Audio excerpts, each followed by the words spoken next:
What's up, everybody? Welcome back to another Cookie Run video. It's your boy Skinner, and today I'm here to talk about something that I think is super awesome and very important. I feel like I haven't seen a lot of content on YouTube when it comes to deck lists and metagame and what people are playing, and it's really hard to find deck lists in the Cookie Run community right now. I feel like you have to dig through, Facebook groups or Discords or, look up on, Korean websites and see what they're playing overseas. And it's not really easy to grab this information. Well, luckily for us, Pro Play Games has us covered as they hosted a very cool webcam event just yesterday.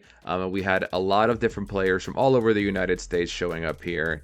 And let me take a look and see. We had how many players? We had 21 players, which is really great to see. And I've been showing up for these webcam events also, and we've been getting more and more people playing, and I really love to see the community growing. So it's been really, really cool, and we get to see a lot of repeat faces and get to know people. So yeah, it's been a really, really enjoyable experience. But as you can see, yesterday, Saturday, January 31st, we did have this competitive tournament. So this is also part of Cookie Party Online, which is the webcam league that they do host every other Wednesday. Although Wednesdays are more casual, this is meant to be a higher stakes, more competitive, approach to Cookie Run. There were a ton of prizes on the line. Actually, I'm sure we could probably get into them. Let's take a look and see.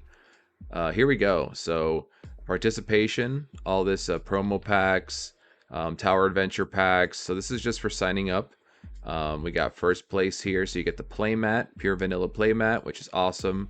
5 Arena of Glory booster boxes. That's not too shabby for 30 bucks, right? 5 ancient sleeve cookies, so random of all the 5. So hopefully one of each, but technically it is random. And then 1 Millennial Jade Deer promotion card, which is really cool. It's not something you can get everywhere. And then you also get yourself some cookie coins, which is something that is able to be spent in the cookie shop, which is a whole another thing that Cookie Run offers because they're awesome and they just throw all these incentives at you, and I love it. But as you can see, there's also a mozzarella cookie playmat that was given out to second place. 3 booster boxes there. Another mozzarella mat for top 4 with 2 booster boxes, and then top 8 getting a Lily Bell cookie and blue lily cookie playmat with 1 booster box each and some other promos and stuff. So for 30 bucks, I think this is a great value. Get to kind of hang out on your house, drink your coffee, and hang out on your Saturday and play some Cookie Run online. So as you can see, here are the Swiss standings for the event. I don't know if it's G-Nix or Nix, but this is our national champion, Wilson, who has been playing in these webcam events. So it's been really cool to see him come out to also grind it out with us. But his deck did go 5-0 in Swiss, so undefeated playing yellow, and we will see his list in just a moment here when we jump into the top 8 list. But a perfect record going into Swiss, but unfortunately not able to take it down in the finals. We will get to see the deck that did take it down. As you can see here, a lot of 4-1s, some 3-2s. We did have a few bubbles here on the 3-2, so that's unfortunate. And then, have a bunch of others here. So really, really awesome to see, people coming out to play these kind of events. I know webcam in the past has been kind of taboo. It was big during COVID times, but then people kind of fell out of it. And I don't know, some people feel kind of weird about webcam, but I've really been enjoying it. I feel like the community has been really awesome, and I highly recommend you check out one of these events. But let's get into what we're here for, and it's what I'm here for also. So the top 8 deck lists for the Cookie Party competitive online event. Vincent Pham taking it down with blue. So blue is a deck that I hadn't really had on my radar much in my local community, although it is still very much in its infancy and growing. There's really no blue players, so I really didn't know what the blue deck even looked like, what it did. But Vincent, man, he put on a tear with this list, and let's take a look at it and see what it looks like. So here it is, the first place list, and wow, immediately off the bat, you see we have 4 bubbles. So that's gonna be a pretty penny if you're trying to build this deck. These don't come too cheap. But Bubble's an incredible card, and you'll notice that this is an arena-based blue deck. So not your traditional blue. It is specifically focused on the arena theme. So as you can see here, discard an arena card from your hand. During your turn, this cookie gains +2 attack damage. So for a level 2, you're able to pump her up to a 4 attack. And then when you do attack with her, you draw 2 cards from your deck and then place 1 from your hand on the top or bottom. So you're able to either set up your draw or just put something to the bottom altogether. So that's really, really powerful and allowing you to punch very hard for a level 2. So Bubbles, really, really cool card. And a bunch of cards that have arena synergy, right? Discard 2 arena cards, draw up to 2 cards from your deck with a Sugar Globe Cookie. Another very powerful card in this deck being Dark Choco Cookie, a card that I lost to at locals, did not respect this card, and it is quite powerful. Once per turn, you can pay a blue, and if there are 5 or less cards in your hand, set it to active, so he can essentially attack twice, right? So you look at his attack, he attacks 2 for 1 damage. That doesn't seem too bad, right? But you can discard an arena card from your hand to deal 2 damage to any level 2 or higher cookie.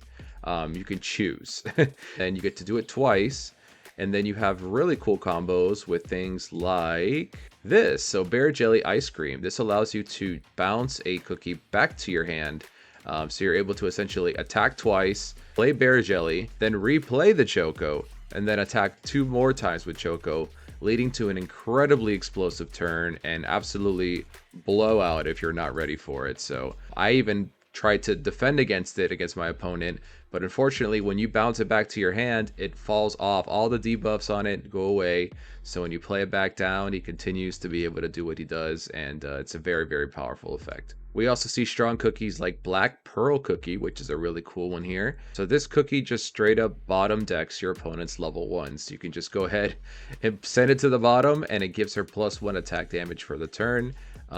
Very, very powerful effect. So you can quickly see how blue is just really, really powerful. We have cards like the Sunblade, which allows you to discard 2 cards and select one of your cookies. This turn, that cookie gains +2 attack damage. So just ways to pump up your cookies. This being particularly powerful with Dark Choco, being able to pump him up and then attack twice with him. So yeah, you can definitely see how powerful something like this can become. We even have a stage, Peaceful Vanilla Kingdom, where you can rest this card. If your hand has 2 or less cards, draw 2. So as much as you're discarding cards, you're also drawing them back.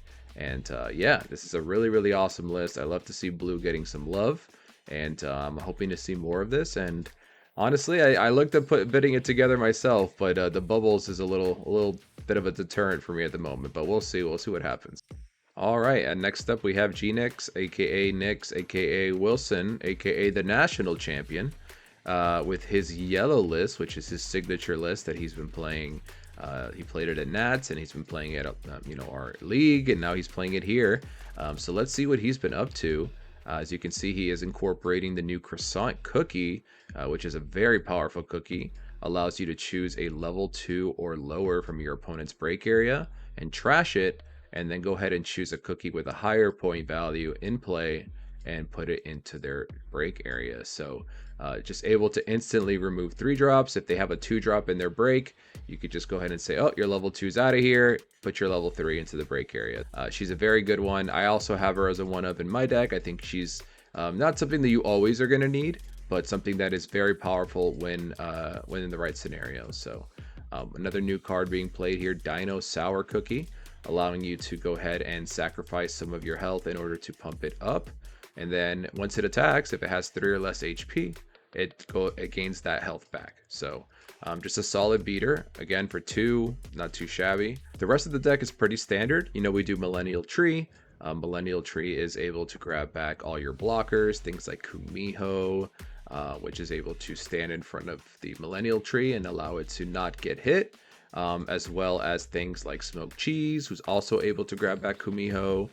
That's why we're also playing Marshmallow Cookies, which are able to block.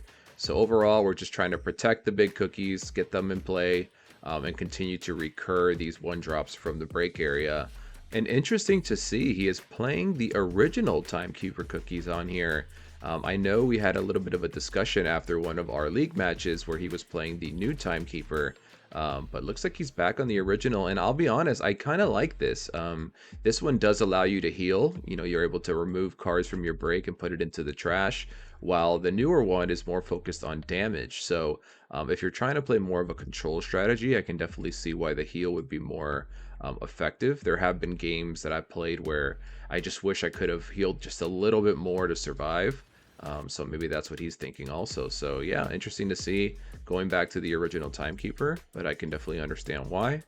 And then only other new cards we have here are Clever Advice. So if you have 3 or more cookies in your break area, you can select one of your opponent's cookies with a level 2 or higher. And during this turn, that cookie deals -2 damage, then draw 1 card from your deck. So for 1, this is a really nice trap. Sometimes it's pretty hard to leave 2 up for some of these other traps, but leaving 1 up can always be a little bit sneaky, and it's a -2, which is, quite powerful just for just 1 support. So awesome showing. And again, although this did get second, I want you to know this deck has to be very powerful because he went 5-0 in Swiss, and he's been doing very, very well in the league. So yeah, definitely a powerful yellow list. Spreading out the love, we have Dalgona Cookie coming in 3rd place with red. So we have a little bit of everything. I love to see it. Top 3 decks are all different color. So yeah, red is known for its very, very fast approach, punching super hard. And yeah, you can see just exactly how we're doing that, right? Pitaya Dragon Cookie, Old Faithful. This is a classic. Select one of your opponent's level 1 cookies and feint it when it comes into play. So just straight up take out a cookie, and then very powerful attacks where you can attack for 3. And then you can select one of your opponent's cookies and deal it an additional 1. So again, just a lot of ways to punch hard. We have things like Wildberry, which I learned the hard way what this card does. So when it comes into play, you can have it deal 1 damage to something, and then it punches for 3. But if you have Soul Jam in your support area, it deals an extra 1. So essentially it comes in, deals 1, attacks you for 3, so we're at 4. If you have the Soul Jam, we're at 5, right? So Soul Jam's this one. So that one is in the support, that's 5 damage. And then if you have Snapdragon in play, it gives your guy another +1. So essentially you can just have a 6-point Kamehameha turn where, Wildberry Cookie just essentially just punches you into oblivion. So yeah, very, very powerful, and this deck is very strong. New cards we can see here are Timekeeper Cookie, which is a great new addition. If this cookie's in your battle area, your opponent cannot use effects to move either player's cookie from the battle area. So this is very, very good against the deck we were talking about, blue, which is just able to, put your cookies to the bottom of the deck, or even cards like purple, which are able to trash your cookies straight up. This one says, no, we're not moving anything away from the battle area. So really, really cool effect, and I think very, very helpful. All right, so in 4th place, we have Tetris Dude with another red list. So what you'll notice here is, although they are both red decks, they are on different cards here, right? So Capsaicin Cookie is a different addition here. If this cookie's remaining HP is 1, this cookie gains +2 attack damage. So he's able to soak up 3 damage, and then all of a sudden he is pumped up attacking for 5, which can be quite scary. We are playing a lot of the same things here. Pitaya Dragon, things like Snapdragon. These are stock red cards here, as well as a Timekeeper, which we just spoke about. Yeah, so overall, red pretty standard. Burn deck, just try to get in there fast. Play cards like Giant Cherry Bomb, which can just straight up nuke something for 3. So yeah, a very, very powerful list. And I believe our next list is also red. Yeah, so our 5th place list, this is Genjono, also playing red, but ooh, this is a different red list. So here we are, we see Prune Juice Cookie. This is a very cool addition. So if your break area is level 3 or higher, or if there is Capsaicin Cookie or I'm sorry, I don't know how to pronounce some of these, Koamon Cookie in your battle area, each required cost for this cookie's attack becomes 1. If there are 7 arena cards or more in your trash, select one of your opponent's cookies. That cookie receives 1 damage, and then it attacks for 3, which potentially only costs 1 if you have that Capsaicin in play, which of course, as you can see, we do have Capsaicin in the deck. So that's a pretty sick one. You're able to essentially, we're playing different Capsaicins here. So we have a lot of ways to get Capsaicin into play. Get this Prune Juice Cookie to attack for a whole bunch of damage, which again is on brand for these red decks. We also see Fire Spirit Cookie, a personal favorite of mine. I really love this cookie, who's able to spread damage out across all your opponent's cookies. So he's able to attack wide. And yeah, overall, another very powerful list. I'm not surprised to see so many red decks climb to the top here. All right, jumping into 6th place, we have Mr. Duck on yellow. Although we do see a lot of the same cards we saw earlier in the yellow list, this one does have some notable additions. We have Bell Pepper Cookie, which is interesting. This one, once per turn, you can pay a yellow. If this cookie's HP is 3 or less, it gains an HP. and then you can pay 3 to deal 2 damage. Then you can pay 2 more to deal 3 damage. Wow. So if you have enough resource, you could technically punch for 5 with this cookie, which is quite powerful for a level 2. So I could definitely see the appeal with that one. That's very cool. I like that addition, and that's something that I hadn't really looked at. So I do like that. We also have cheesecake cookie, which attacks for 3 for 2. So interesting. We have some different additions of level 2s here. You can see all these level 2s, and obviously Millennial Tree able to grab them back. So essentially it looks like we're just getting a lot of different level 2s and being able to kind of toolbox them depending on which one is in our break area and get it back with the Millennial Tree, right? So depending on which one of these is in there, we grab it back and it kind of, you know, fits whatever scenario we need it for, whether we need a blocker, whether we need a heavy hitter, etc., which I really like. All right, you didn't think we were going to get through top 8 without somebody representing the green decks, so really happy to see it. And we see the Powerpuff Girls smacking it up in the meta. We have Buttercup and Bubbles both showing up in our top 8. And Buttercup, very powerful. When this cookie's played from your support area, place up to 1 level 2 or lower cookie other than itself from the battle area into your support area rested. This arena style green deck has proven to be very powerful. I have played against it a couple times. Choco Drizzle being an absolute powerhouse in this deck. It is a level 3 with 6 HP, and its skill is Choco Shadow. When this cookie is played from the support area, select up to one of your opponent's cookies. That cookie receives 2 damage. So as soon as she comes out of the support, which there are ways to play her out of the support, she goes ahead and pings something for 2. And then she has an attack which is 3 for 3. Then place a card from your support area into the trash, which is no problem in this deck. You have plenty of support. Select up to 1 level 2 or lower cookie in the battle area and place that cookie into your support area as active. Now you might be wondering, why would I want to take my own cookies and put them into the support area? That's not where I want them to be at all. But there are so many effects and ways to bring things out, and when they're played from the support area, they have awesome effects. Take Green Tea Mousse Cookie. So when this cookie is played from the support area, you can discard a card, place up to 1 card from the top of your deck into your support area as active, and then you can attack for 3 with it, then play up to 1 arena cookie from your support area. So essentially you create this loop where you are playing cookies and then recycling them, putting them back into the support area, then playing a different cookie from the support area, and it allows you to get a lot of attacks in per turn. It's very powerful. And then this is the stage that really sets the whole deck off. So once this is in play, you can rest this card and play up to 1 arena cookie from your support area. If you do, draw a card from your deck. So this right here just allows you to straight up play the cookie from your support area, which really activates the whole deck and allows you to create this cycle where you're playing cookies from the support, and then once you play them, they put other cookies into the support, and then you're able to kind of do this rotation, this cycle where you're able to kind of keep them coming in and going out and continuing to abuse the effects that come into play and deal damage and do all sorts of other stuff. So really cool concept and really cool deck, and happy to see it represented in our top 8. And closing out our top 8 is Rosario with another yellow deck. And what I love to see about CookieRun, which you don't see a ton in a lot of games, but have you noticed that all these decks have had different cards, right? So there's no, perfect 60, if you will. There's people still creating decks every day, and you can do well with your brew. So if you've been intimidated to come out to a CookieRun tournament because you think your deck's not good enough, if you are creative and you come out with a strategy and you find ways to make your deck work, you can absolutely do well.